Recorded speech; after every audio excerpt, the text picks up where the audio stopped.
You know what I found out? There's really nobody like the Lord. Y'all know how y'all friends are sometimes. Y'all friends are real flaky. Y'all family's flaky. Flaky, Lord is flaky. The Lord God stays the same every day, all day. We don't have to worry about his loyalty to us. Sometimes we have to worry about our loyalty to him. But we never have to worry about what God's going to do. Nothing, he said his word, nothing will separate us from his love. Nothing.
today it's raining, and we won't have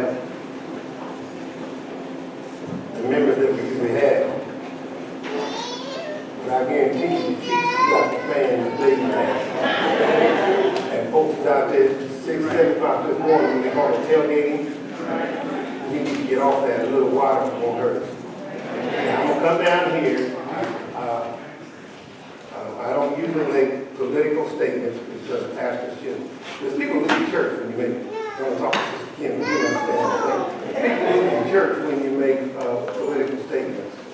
We just had someone go to the Supreme Court, what is his name? In Kavanaugh, okay? And we've got all of this stuff that's going to work out. Now, this is very political, what I'm going to say. And you talked about a 17-year-old and a 15-year-old, right? At somebody's house. What are these people's parents?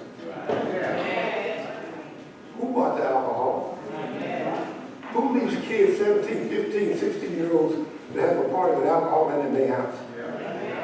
Wouldn't you think somebody ought to brought that up? That's my political statement.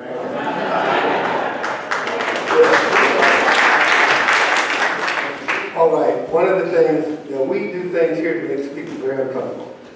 And we don't mind. You see all of our people that have their pins on today, the purple pins, because remember, this is domestic violence. This is domestic violence month, and it goes along with breast cancer, and I think bullying is in there too this month. But we always do, breast cancer gets a lot of attention. But domestic violence doesn't get much attention. And one of the things that bothers me, last year when we done this, the church was pretty much full. And there was 2 guys that I never recognized that came to visit us. And when I started talking about domestic violence, they got up and left. Right? Well, this is what the problem is. We as men and women, we need to be able to teach our children, our boys and our girls about domestic violence. We don't have the statistics. We'll get someone for you next week, or you can pull up on the internet. The statistics of domestic violence is off the chain. Now they've added something else to it, that gambling that you can do on the NFL football games. The #1 day for domestic violence in the United States of America is Super Bowl Sunday. And when they have the Super Bowl, whoever goes to the Super Bowl in that town or that city that they play for, they will open up, they will open up more domestic violence places because they know there's going to be a lot of domestic violence. Isn't that crazy? Over a game, right? And so, but here, we are not, this church here is not a church to have a good time. This is a church where we take the challenge on, right? So if you are in that situation, then you can get out of that situation. And here's what I talk about all the time is, gentlemen, your daughter is going to marry somebody like you. You pleased with that? And she's going to learn how to be treated by how you treat her mother. Does that make sense? And your sons are going to act like you. You understand? And they're going to treat their wives like you treated their mother. You see? Now, it is strange that a man will abuse his wife, but he want to kill somebody that touches his daughter. Well, the reason she got in a relationship that with a man like that, she was watching how you treated her mother, so she thought that was acceptable. We're going to teach you that because we're not afraid over here. We're not afraid over here. You know, we want things to get better. We got children and grandchildren, and a lot of, let me tell you something, a lot of domestic violence is the reason we have so many juveniles incarcerated because of the homes they come out of. So we're going to do today, we'll do husbands and wives, and then we'll do children. Don't be afraid. One of the things that bothers me when people are afraid to come to church, to hear the truth. The church is the learning part. Don't be upset. Kavanaugh and that other lady, that has nothing to do with anything. Where's mom and dad?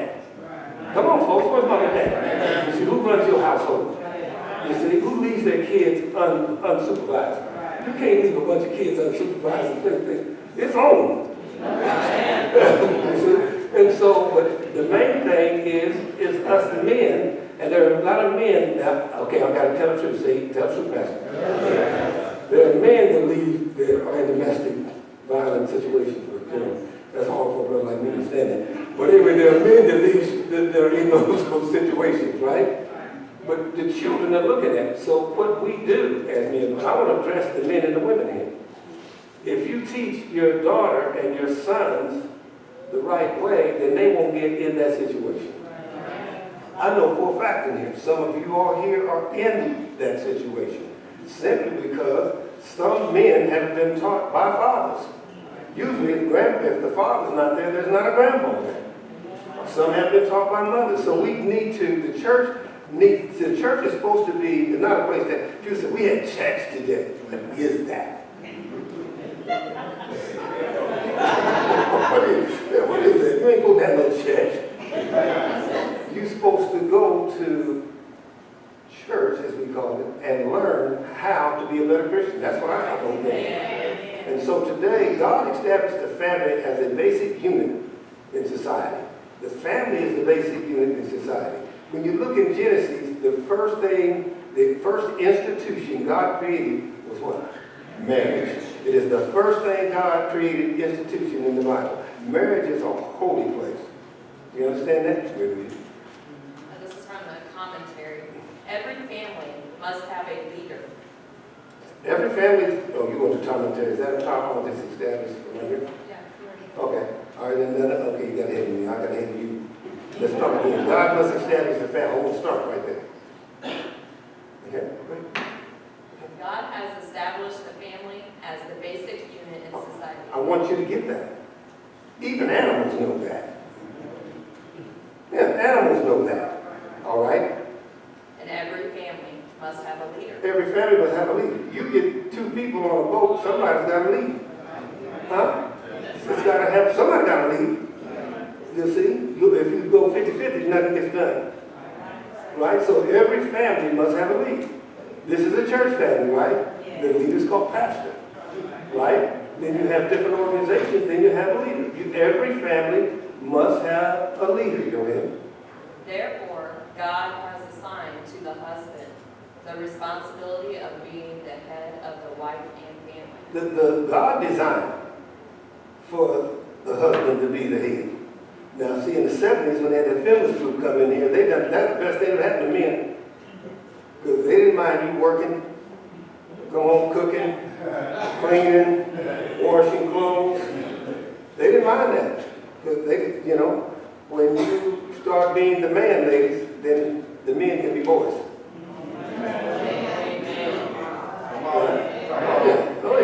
But God established the family, and a lot of women get upset when it says the head. Well, somebody's got to lead, folks.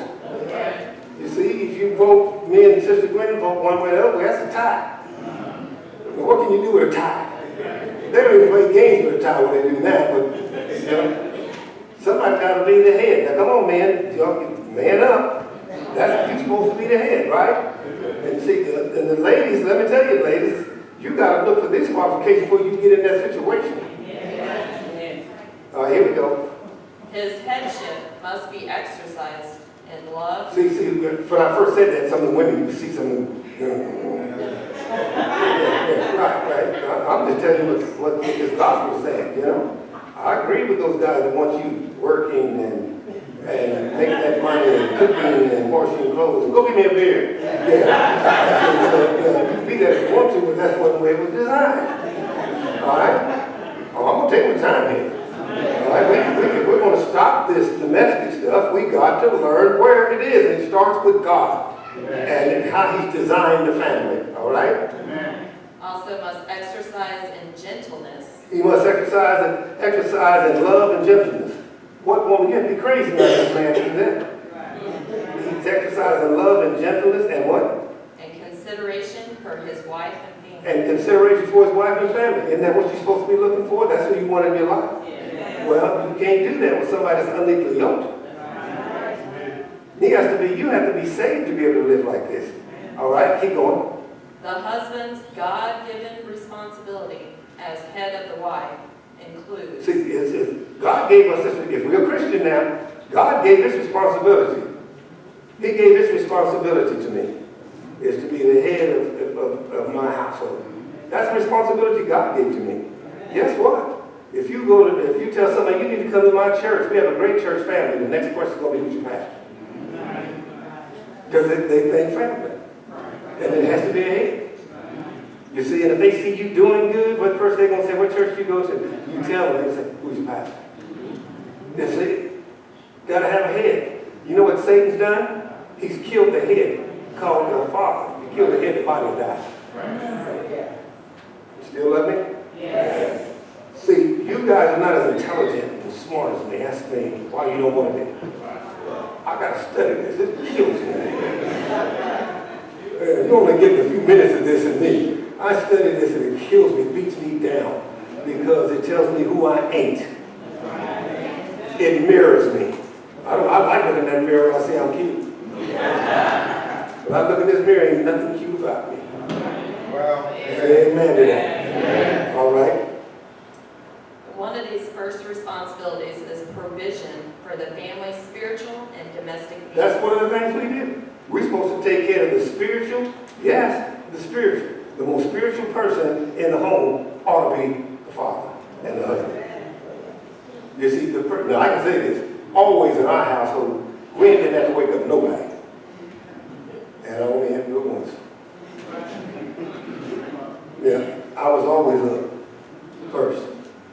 You see, she won't mind, and the spiritual leader.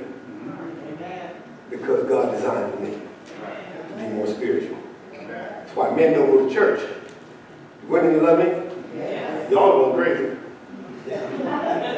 Oh, I'm going to say it. Don't get ready. He won't go to church. He won't take an hour and a half in here to go to do something you want, but you have to do a whole lot of things he wants. Come on here. Come on here. All right.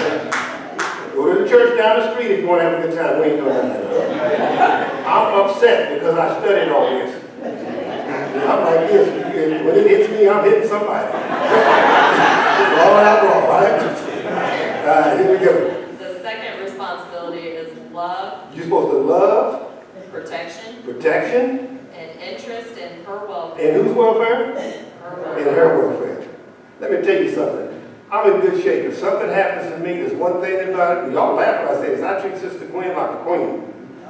Because if I have to go to that hospital, if I have to go to that old folks' home, if I get sick, I know she'll be there. Yeah. Because you reap what you sow. And I'm sowing some love, love, love. Because I'm going to reap some love, love, love. Yeah, we was chilling Friday night down there at the Johnny Mathis concert, and he was talking about 12, never whatever the song is, and I was really happy with this beautiful woman sitting beside me, that when I was in the hospital, yes, and I had to have a nurse to bathe me. I wasn't embarrassed because she was right there. You reap what you sow. Oh yeah, it'll come back sooner or later. You might be the tough guy now, but you get a half a stroke. Yeah. So this is easy for me to look at that. All right, so keep going, because I've been there. Yes, Sister Gwen bathed me when I was in the hospital. And I didn't have to worry about a nurse coming to my bedside. And I do the same thing for her. All right? The love, protection, and interest is to be done in the same way that Christ loves the church. So we're supposed to love our wives, gentlemen, like Christ loved the church. Ladies, you need to first of all learn something. The reason some of you got divorced and got in bad situations, first of all, you wasn't spiritual enough to know how to pick a spiritual man. Let's just call that, right? But if you're spiritual, not a spiritual man, then he can't love you like, come on here, Christ loved the church if you don't know Christ. Now, this is good teaching here. This is just good teaching here. I don't care if it upsets you, makes you mad. This is good teaching. And he can't teach you right. He can't treat you. See, it gets me sometimes, some church girl, she goes out and marries some thug and wants him to treat her like Christ did the church because she heard it. He don't know who Christ is. So he can't treat her like Christ did the church. So he ain't like, he's right, you wrong. Huh? All right, come on in. The third responsibility is to honor, understanding, and appreciation and thoughtfulness. This is what we're supposed to do. Honor, understand her, appreciate her, and be thoughtful. That's each other. You see? That's each other. Come on. Yes. Okay, it's going to get worse. And the last one is absolute faithfulness to the marriage relationship. And that's in every area. That's in every area. Her security ought to be you. Her insurance is you. Right? Her protection is you. I remember one time Gwen was talking to somebody on the phone, and she was acting like she was trying to explain something to somebody. I said, "Who you talking to?" Some insurance about to give me the phone.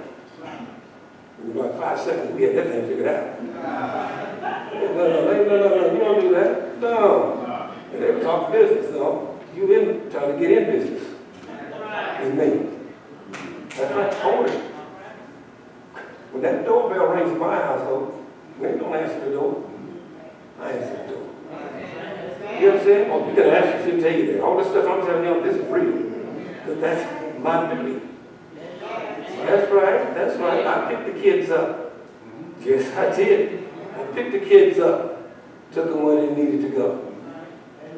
Right? She ain't no taxi cab. Isaac sitting back there.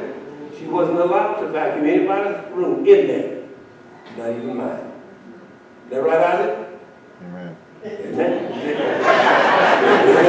Come on now, son. You say that.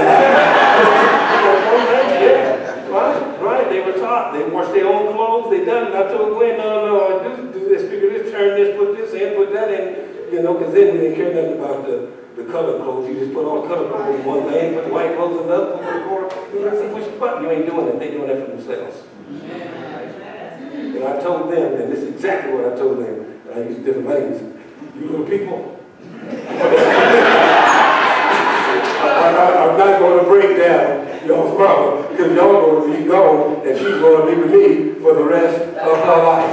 That is their life. Right? I was trying to look at the little people, yeah, right? This is where it's supposed to be. We're supposed to take care of our women because our women will take care of us. Yes. And I'm telling you, it pays big because you have a happy household. You have a house that's with peace and harmony. It works, people. I'm telling you something that I know it works. You see, but Christian people, we have a blueprint of how to be men. That blueprint is the gospel. That's why God gave us the gospel. If we go by the blueprint that God has given us, we wouldn't have all of this abuse and all this craziness going on in these households. All right, but you can't learn it unless you go to school, and the school really should be the church. And that's what we do here. We're not afraid here to get slapped around a little bit. Are we men? Amen. Because we want to be good husbands, good fathers, and good grandfathers. And hope we can be great-grandfathers one day. Isn't that right? And we want to appreciate our wives to the point we know that we got each other's back. All right, here we go. Now we'll be reading 1 Peter 3, verse 7. Here we go. And then the boys. And let me tell you one of the reasons how powerful, ladies, how powerful women are. Men, this is how powerful your wife is in God's eyesight. Here we go. Husbands, in the same way, be considerate as you live with your wives. It says we got to be considerate as we live with our wives. And treat them with respect as the weaker partner. Now, when he's talking about that, he's talking about physical strength. All right? And as heirs with you of the gracious gift of life. So they're heirs with us of the gracious gift of life. You can't have a good life and a gracious life when you got a bunch of hell going on in your house. Right? And we look at that. Now, this one here is very important. Everybody get this. This is very important. And you are to do this so that nothing will hinder your prayers. God is saying your prayers can be hindered by the way you treat your wife. This is the gospel talking. This ain't Brother Johnny talking. Don't you want your prayers to be answered? If they ain't been answered, husbands, you may want to see how you're treating your wife. This is what God is saying. He's saying the way you treat your wife, it can cause you to not hear me get a dull ear. I need for God to hear my prayers. Do you understand? I'm going to tell y'all something. I am truly blessed. You know why I'm truly blessed? I'm taking care of that little lady. Taking care of that little lady. Because when I want to pray for something, I want my prayers answered, and I don't want my prayers hindered by my attitude toward my wife. And that's what the gospel says. And this is what we're all about. Listen, never get all upset because some of you never even heard this before. You can't be blamed for something you didn't know. But you're getting this information now, make the change. Make the change. That's all about make the change. And you ladies quit dealing with Jody and get somebody that knows the gospel. He can't treat you, that dude can't treat you like that. You are legally yoked. God will not bless you. This is it. He's not going to bless you. Unless you both get this, right? I'm sweating up here. Come on. You know it's not the pastor sweating. Come on, here we go. We're going to hear from the voice. Because we want to be a church that makes a difference. We're tired of this. It's time to break the family curses. It's time to break these family curses.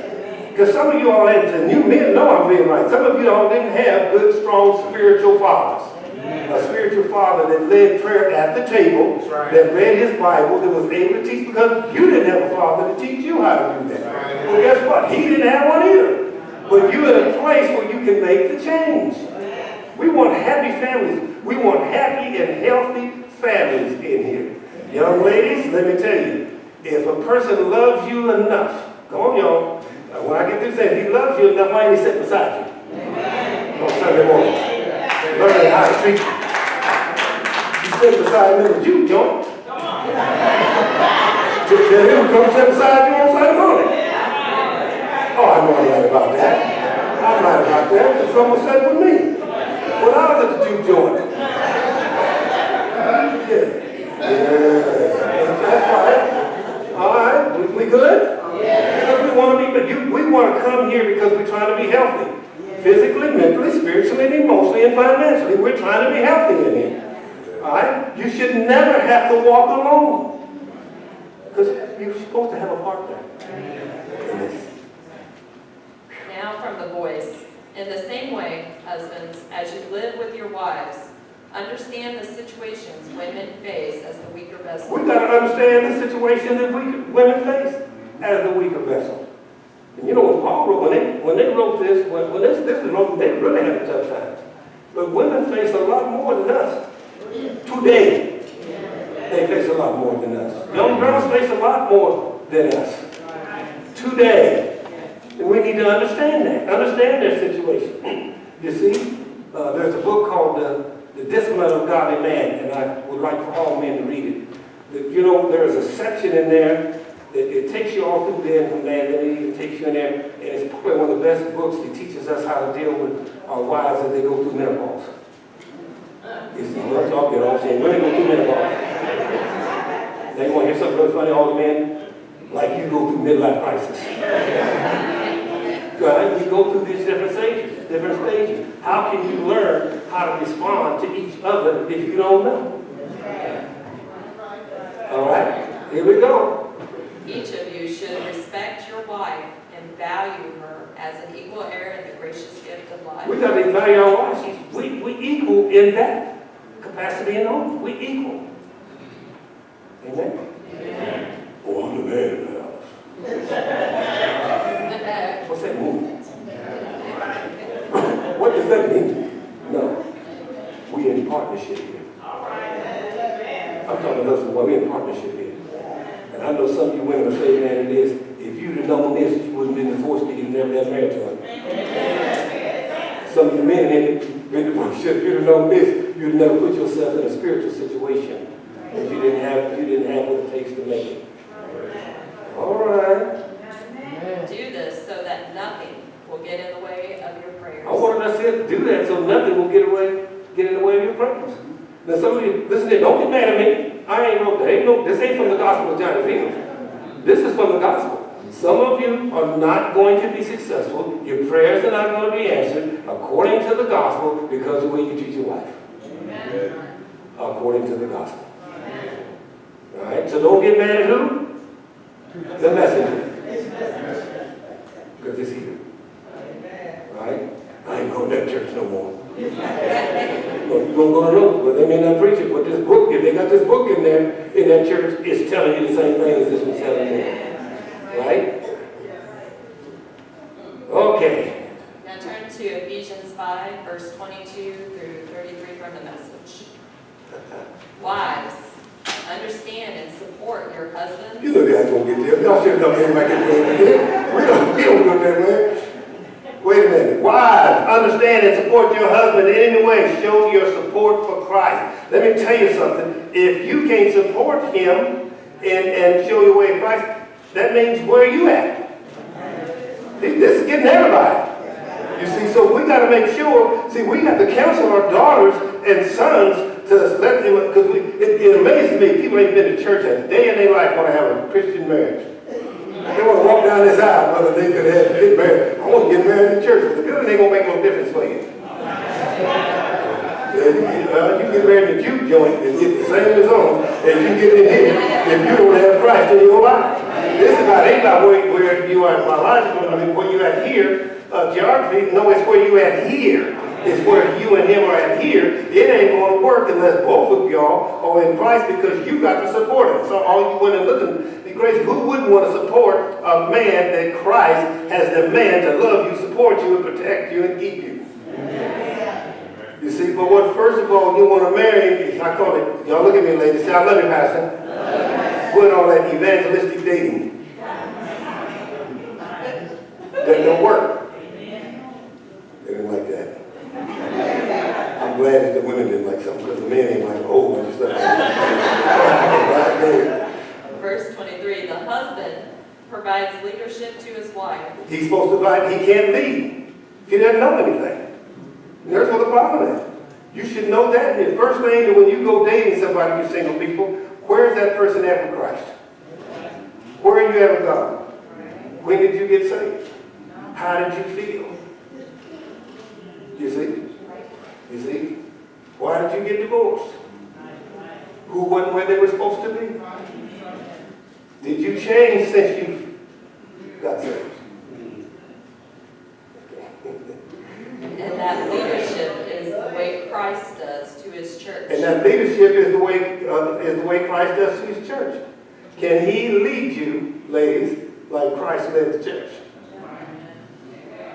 Men, are you capable of being Christ-like to your wife and your family? Amen. And it's not by domineering, but by cherishing. It's not by dominating, but by cherishing and loving. The last thing I heard, Christ gave his life in the church. Amen. So just as the church submits to Christ as he exercises such leadership, Right? wives should likewise submit to their husbands. And a lot of women have got in trouble when preachers preach this message. And they try to go home to an abuser.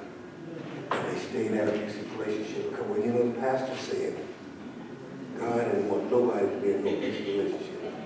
And then the pastor who counseled him said, you know what God put together, that no man asunder.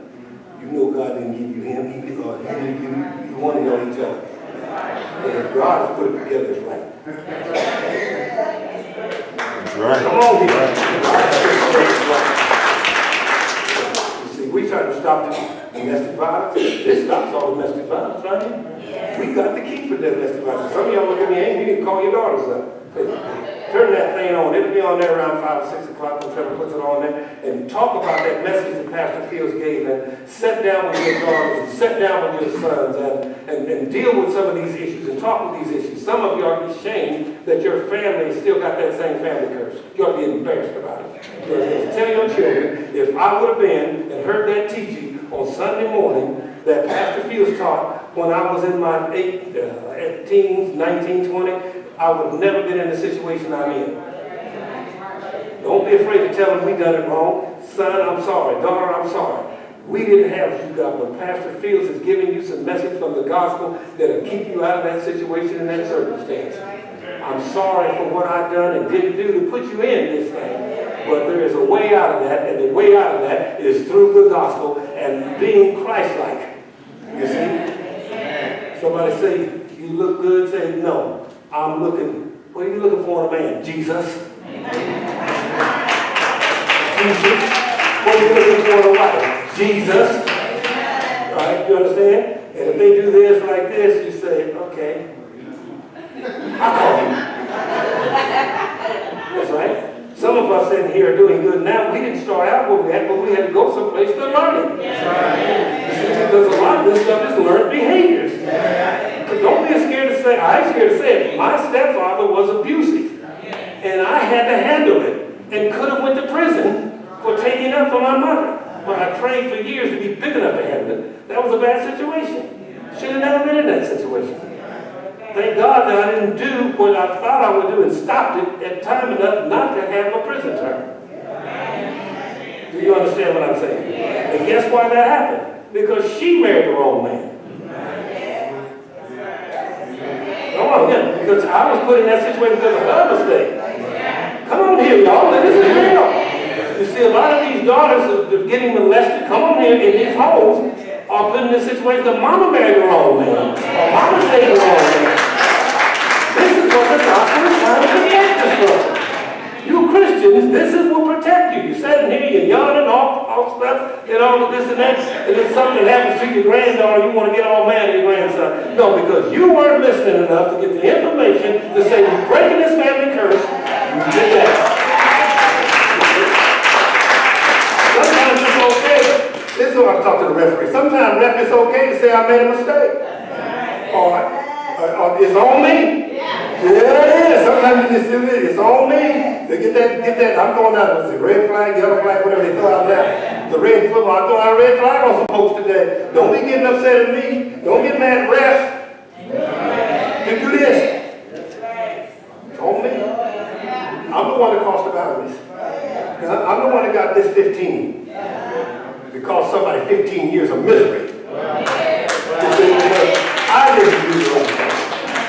All right? And I'm going to keep doing this. Sister Kim, you got to keep staying with me. I'm going to keep doing this till I die. I will challenge men and women in here to live like Christ would have us to live. Period. It's the only way. All right, here we go. Verse 25 tells us, husbands, go all out in your love for your wives. We're supposed to go out and love all of your wife. You know what I like? Your Gwen dresses sharp. You see, she dresses sharp. I like it when people look at her. All right? Sometimes some of the men be doing like it. What's going on with me?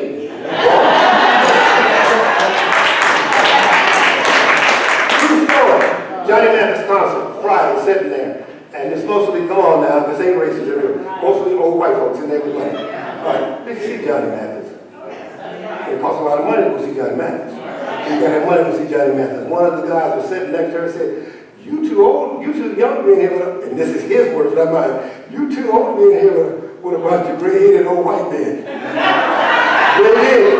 And I'm like, I don't want to touch that. All right, and told her how nice it is. Said, you must have, and I don't know if he said, look at me in this, you know, what's going on.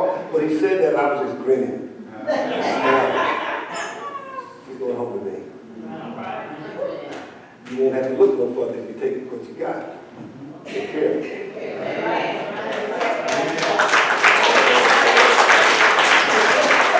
That's right. You know why Gwen didn't come in here? And she said it. I ain't sitting up on no front row with no flats on and gray stockings and a big hat.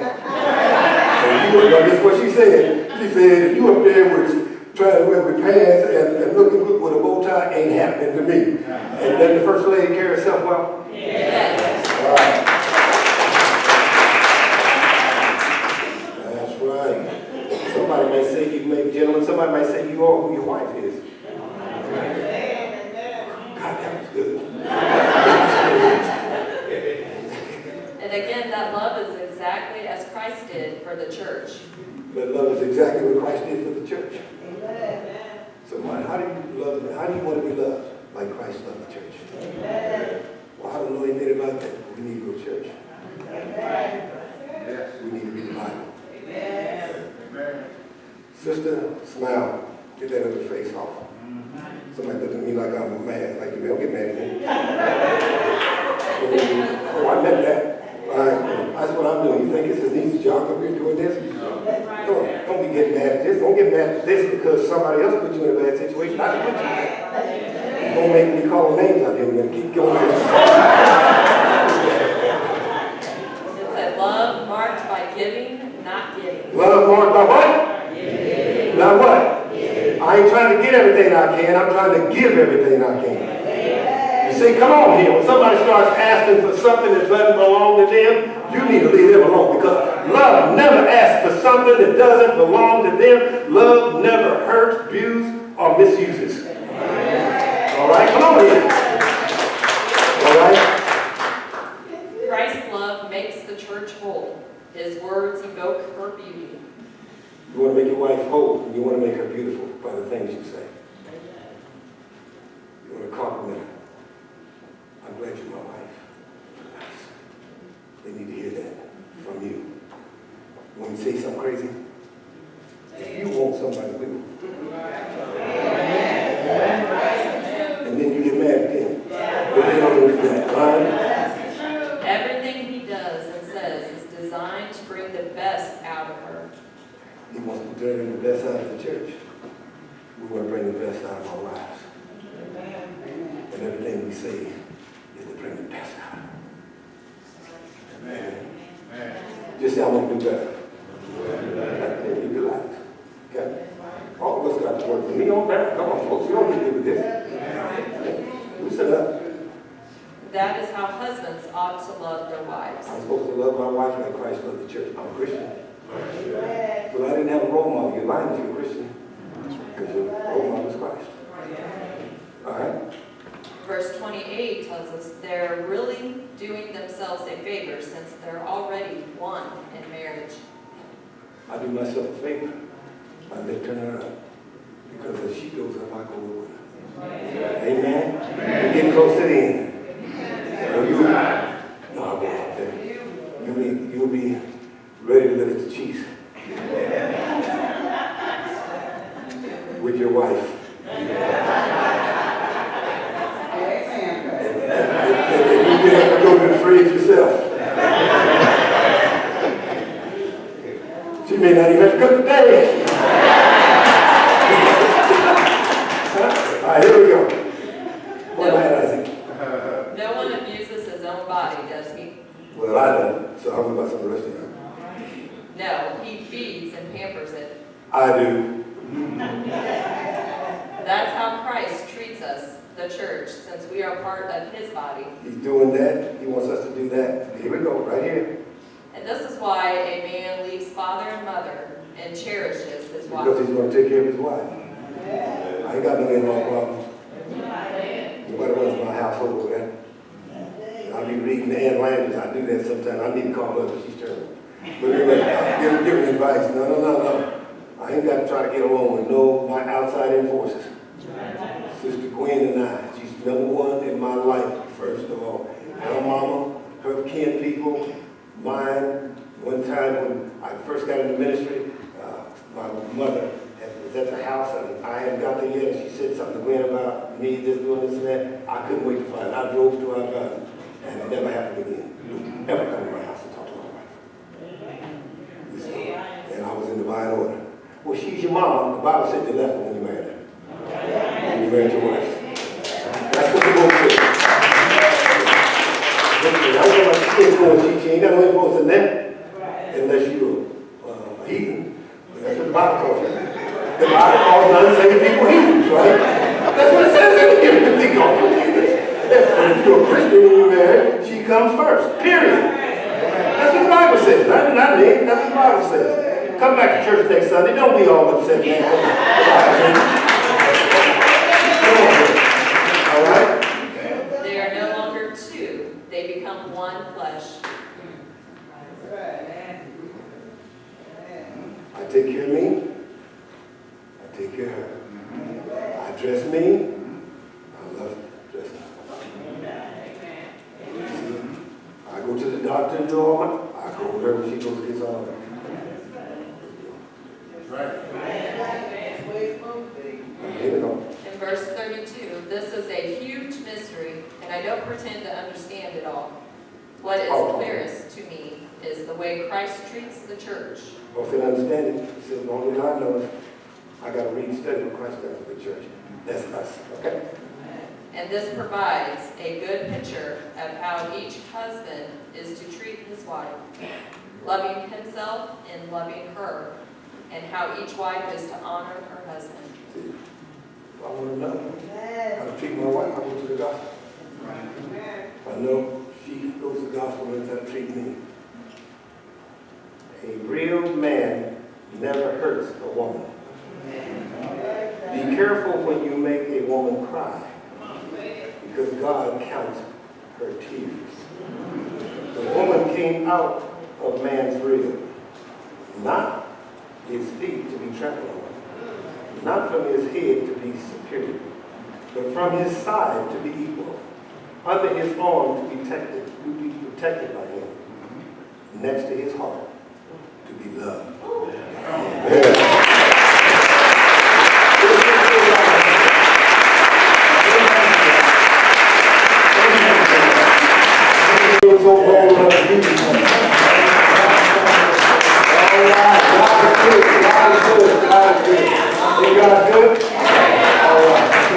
Never be ashamed of where you're at. Always be ashamed if you're going to stay there.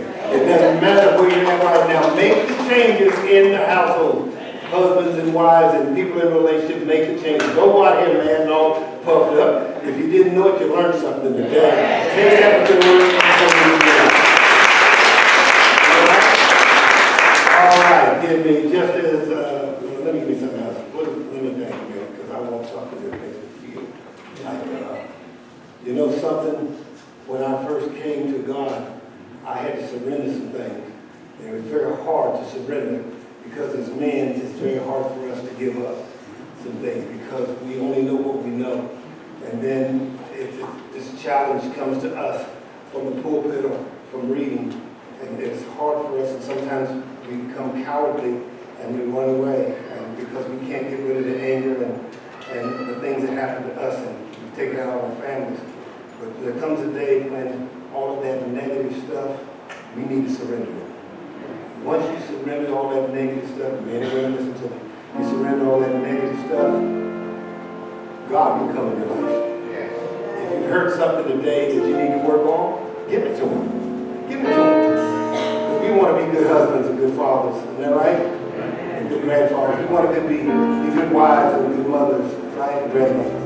It starts in there. And many of you in here, some of you women here have been abused, I know that. And you've been in divorces, and some of you men have abused women, and yeah, you have. And we done that. Today, we want to be cleansed of that today. We want to be cleansed of that today. You in here, if you wasn't, listen to me. Don't be ashamed of that. Don't be ashamed of that. Only be ashamed if you didn't get this lesson. Here's what we're going to do. We're going to walk in the newness of Christ. Isn't that right? After you want to pray. And I want everybody to say this. It really means don't say the really. I don't want to be like I used to be. I don't want to accept what I used to accept. I want to live the way Christ would have me to live. And treat my wife, husband, children, grandchildren, the people I'm in a relationship with, the way God would have me to treat them. Father God, in the name of Jesus Christ, we're going to surrender today. Beat us up today with the gospel that hurt us. It was painful for us all. But we want to surrender those bad behaviors up today. We no longer want to be abusers, and we no longer want to stay in abuse. We want to be treated like God would have us to be treated, and we want to treat people like God has us. We need you, Holy Spirit, to help break these chains and these generational curses in this church. And I know there's generational curses in this church, and they've been struggling in here, but it's time to break them. I don't want to be like I was raised. I'm not going to live like I was raised. I don't want to accept what my mother accepts. I don't want to accept what my father accepts. I don't want to accept what my father and stepfather done to my mother. I'm not going to accept what my stepmother's mother done to us. We're not accepting that anymore. We're going to walk in the greenness of Christ. We're going to be delivered from that anymore. I'm not going to accept that abuse anymore, and I'm never going to let